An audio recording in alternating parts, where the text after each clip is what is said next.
संध्या live आवाज महाराष्ट्राचा। नमस्कार, मी सेजल देशमुख आणि तुम्ही पाहताय संध्या लाईव्ह। माजी राज्यमंत्री बच्चू कडू यांनी दिव्यांग कल्याण अभियानाच्या अध्यक्षपदाचा राजीनामा दिलाय।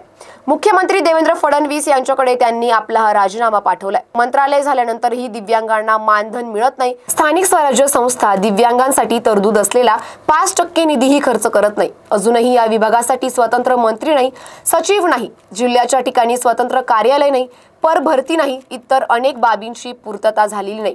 दिव्यांगांच्या सर्वांगीण विकासासाठी आंदोलन करावे लागणार आहे, असे बच्चू कडू यांनी म्हटलंय। दिव्यांगांच्या सर्वांगीण विकासासाठी मंत्रालयाचे काम सुरू झालं असल्यावरून संतप्त माजी राज्यमंत्री बच्चू कडू यांनी दिव्यांग कल्याण अभियानाच्या अध्यक्षपदाचा राजीनामा दिलाय। मुख्यमंत्री देवेंद्र फडणवीस यांच्याकडे त्यांनी आपला हा राजीनामा पाठवलाय। बच्चू कडू यांनी आपल्या राजीनाम्यात देशातील पहिले दिव्यांग मंत्रालय राज्यात निर्माण केल्याबद्दल उपमुख्यमंत्री एकनाथ शिंदे यांचे आभार मानले। याच सोबत दिव्यांगांच्या सर्वांगीण विकासासाठी मंत्रालयाचे काम सुरू झालं नसल्याकडेही लक्ष वेधले। या विभागाच्या अध्यक्षपदावर राहताना कामे होण्याची शक्यता दिसून येत नाहीये।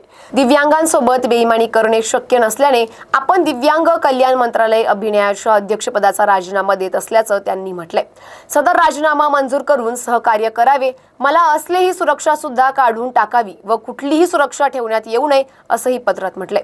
बच्चू कडू यांची 24 मे 2023 रोजी दिव्यांग कल्याण विभागाच्या अध्यक्षपदी निवड करून त्यांना मंत्रिपदाचा दर्जा देण्यात आला होता। मात्र त्यांनी सरकारच्या कारभाराविषयी नाराजी व्यक्त केली होती। आपण दिव्यांग अभियानाचा फक्त नावापुरता अध्यक्ष उरलोय, दिव्यांग मंत्रालयाचे काय निर्णय होतात ते सुद्धा मला कळवलं जात नाही, अशी खंतही बच्चू कडू यांनी व्यक्त केली आहे। अशाच माहितीसाठी आमच्या संध्या लाईव्ह चॅनलला लाईक, शेअर आणि सबस्क्राईब करा।